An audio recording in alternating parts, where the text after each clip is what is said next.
Sexual assault. It's a hot-button issue plaguing campuses across the country. But now one school's honor code may be complicating an already devastating situation. He started touching us in improper places. This is the rarely seen footage of a young girl alleging abuse in her elementary school classroom. So you more comfortable in that chair? Yeah. Okay. Nayeli Hernandez struggling to find the right words to describe the A inexplicable. woman with bruises all over her face, a crushed eye socket, and a broken nose. They put in the metal ring around my eye and had to put in a little plate on the side of my nose because it's so crushed. Brower says her boyfriend attacked her. One punch. After that, I couldn't see what was going on. He kicked in her TV and punched this hole in her wall. Brower admits this wasn't the first time. She is lucky to be alive. What is feminism? According to dictionary.com, feminism is described as the advocacy of women's rights on the basis of equality of the sexes. Yet, men and women alike disagree with this statement. Supporters of feminism will claim that the term itself cannot be defined, as women's equality in the world is ever evolving and should not be restricted to a single statement. While cynics will say that the feminist movement and its extreme supporters have ultimately ruined the word and whatever true meaning it could have stood for.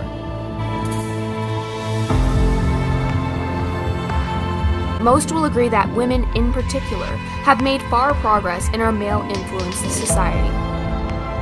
Recently in class, we read Margaret Atwood's The Penelopiad. This novel on Penelope, wife of Odysseus and queen of Ithaca, subtly hints on how mistreated, discriminated, abused, and used women were, are, and unfortunately will be in the rest of our lifetime. Through craftily worded and dramatically blunt passages, Atwood describes the treatment that 50% of the population faces daily.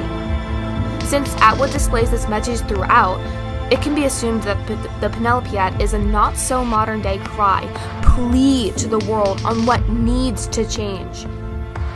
This book should not only be seen as a reminder of how far we've come, but how far we've yet to go. The manner in which Atwood writes is subtle yet gets to the point. We as a class have pointed out how many different occasions Atwood hints at feminism, equality, and toxic masculinity, all likely purposes for writing the novel in the first place.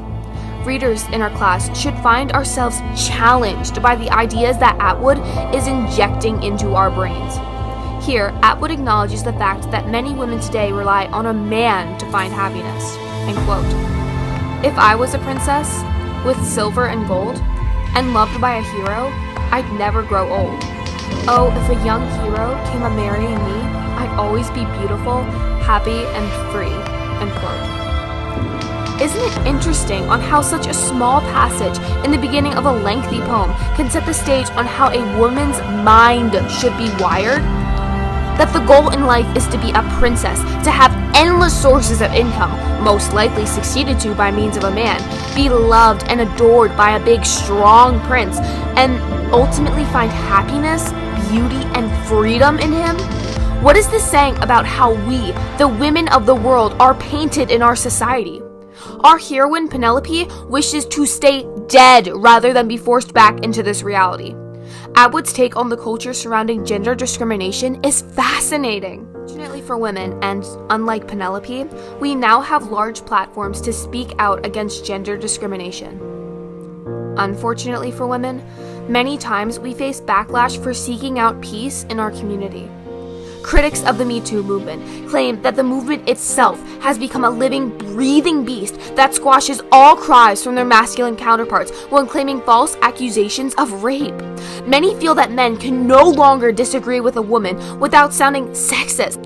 They argue that the Me Too movement has corroded young women with the notion that equality is not for all, just for those with empathy. They argue, especially in America, women just don't face discrimination anymore, that it's ridiculous to hold marches and rallies over microaggressions. They argue that the term feminism is used way too loosely, that it's simply lost its meaning. They argue that feminism is overwhelming, that the media is shoveling stories of women's marches, rallies, cases of assault and rape, and the Me Too movement down the hungry consumers' parched throats, squeezing every last drop of a story dry until we feel guilty for turning on the TV in the first place.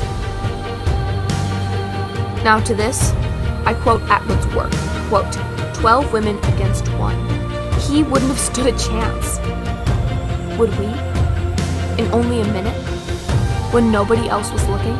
End quote. If we women do not fight for our rights and scream until the glasses break and march till the earth shakes, how do we, like these 12 before us, stand a chance against a man, or 2 men, or 3? If 12 strong servants could not stand the will of a single man, how are we expected today to become equal with 3.5 billion? We must fight. We must shovel it down your throat. Eventually, you will hear us. We must make you feel. If you were innocent, you wouldn't feel so guilty. We must use our words. Eventually, you'll start listening. We must stand together. If not one, we are nothing.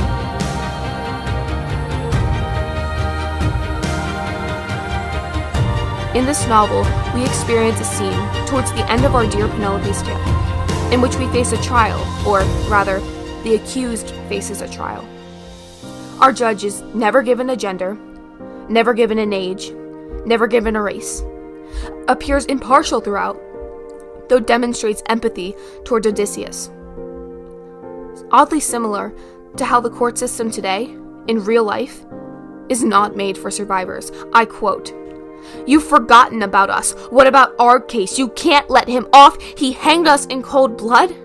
End quote.